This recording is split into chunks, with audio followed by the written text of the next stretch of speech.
Janata Dal United हम जहां गए जिला का जिला खाली हो गया। जेडीयू का सिर्फ साइन बोर्ड बच गया है, अब वहाँ कुछ बचा नहीं है, बिल्कुल खाली डब्बा की तरह है। आज जो स्थिति है, जनता दल यूनाइटेड का तो जनाजा निकल गया और उस रूप में अब जनता दल नहीं है, जनाजा दल है। किसी भी स्थिति में बिहार के लोग तेजस्वी यादव जी को मुख्यमंत्री तो नहीं स्वीकार करने वाले। लाइव बिहार में आपके साथ उपेंद्र कुशवाहा जी एक प्रेस कॉन्फ्रेंस रखते हैं। दरअसल मैं आपको बता दूं कि जब वो अपनी पार्टी का निर्माण किए, राष्ट्रीय लोक जनता दल का निर्माण किए, तो उसके बाद फिर वो विरासत बचाओ नमन यात्रा के लिए निकले और अपने जितने भी समर्थक हैं उन सभी से मुलाकात की और उन्हें समझाने की कोशिश की, अपने पूर्वजों से मिले और जहां पर उनके पूर्वजों का वहां पर उस जगह पर गए, माल्यार्पण किए और फिर उनका कल यह यात्रा खत्म हुआ। यात्रा खत्म होने के बाद वो प्रेस कॉन्फ्रेंस रखते हैं और कई मुद्दों पर वो ध्यान केंद्रित करवाते हैं सभी को और अपनी पार्टी को कैसे मजबूत करेंगे, उनकी पार्टी कैसे मजबूत हो रही है, उनके समर्थक क्या कुछ कहे हैं, सारी कुछ जानकारी वो दे रहे हैं। क्या कह रहे हैं उपेंद्र कुशवाहा, आप सुन लीजिए। हम जब पटना में पार्टी गठन कर रहे थे उस वक्त मन में थोड़ी शंका थी कि पता नहीं लोग हमारे डिसीजन को किस रूप में लेंगे, क्योंकि पार्टी के गिने चुने जो साथी आए थे, 4-5 हजार लोग आए थे, उनके साथ 2 दिन तक विमर्श करके हम लोगों ने पार्टी गठन का फैसला लिया था।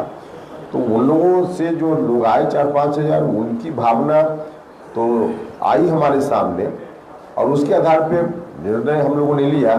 लेकिन आम जनता में किस रूप में हमारे निर्णय के प्रति लोग क्या रिएक्शन देंगे, इसको देखना बाकी था। तो हम गए लोगों के बीच में, तो लगा कि नहीं, हमारे डिसीजन पर लोगों ने मुहर लगा दी।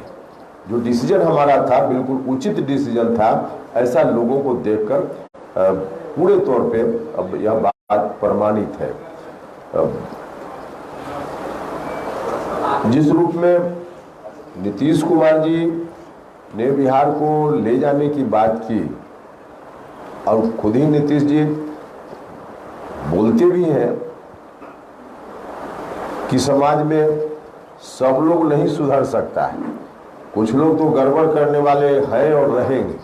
तो मुझको लगता है कि जिनको नीतीश जी उस कैटेगरी में रख रहे हैं कि जो गड़बड़ करने वाले हैं वो करवे करेंगे, नीतीश जी ऐसे ही बोलते हैं कि कुछ है जो गड़बड़ करने वाले वो नहीं सुधरेंगे, वो गड़बड़ करवे करेंगे। तो वैसे ही लोग जो गड़बड़ करवे करेंगे बस वही लोग वहाँ बच गए हैं। बाकी जनता दल यूनाइटेड हम जहाँ गए जिला का जिला खाली हो गया। सैकड़ों की संख्या में हर जिला में लोगों ने पार्टी की सदस्यता ली। जनता दल यूनाइटेड को छोड़कर अधिकांश लोगों ने, कुछ दूसरे दल के भी लोग आए, लेकिन अधिकांश दूसरे दल के लोगों ने हमारी पार्टी की सदस्यता, राष्ट्रीय लोक जनता दल की सदस्यता ली। तो कई जिला तो सैकड़ों, जेडीयू का कोई सीधे कार्यकर्ता नहीं बल्कि जिला में विभिन्न पदों पर या राज्य में विभिन्न पदों पर रहा हुआ व्यक्ति, उन लोगों ने बड़े पैमाने पे पार्टी को छोड़कर, जेडीयू को छोड़कर हम लोगों के साथ आकर सदस्यता ग्रहण की। तो इस तरह से अब कुल मिला जुला कर जेडीयू, तो हमने बार बार कहा है कि जेडीयू का सिर्फ साइन बोर्ड बच गया है, अब वहाँ कुछ बचा नहीं है, बिल्कुल खाली डब्बा की तरह है। और ऐसा हुआ है सिर्फ और सिर्फ नीतीश कुमार जी के डिसीजन के चलते। तो जो डिसीजन उन्होंने किया कि बिहार को फिर से हम 2005 वालों के हाथ में सौंप देंगे, तो इसके चलते यह स्थिति बनी है।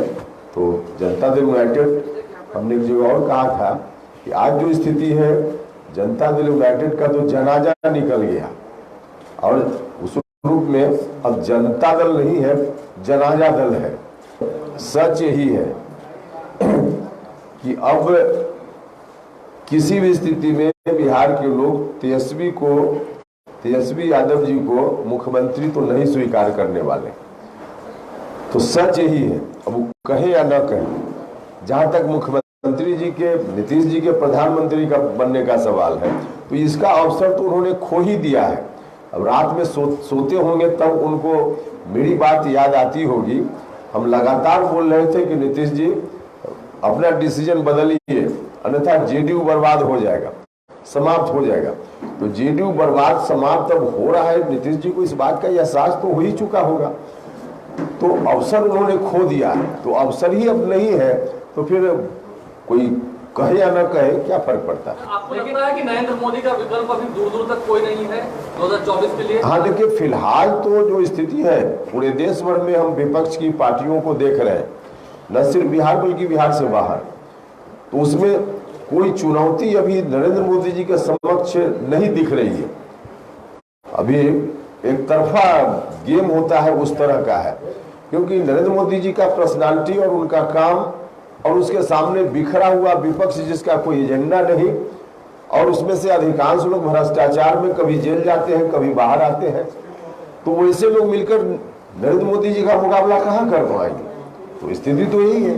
चलिए अभी के लिए इतना ही, बने रहे आप लाइव बिहार के साथ। धन्यवाद। लाइव बिहार यूट्यूब पर सब्सक्राइब और फेसबुक पर लाइक जरूर करें।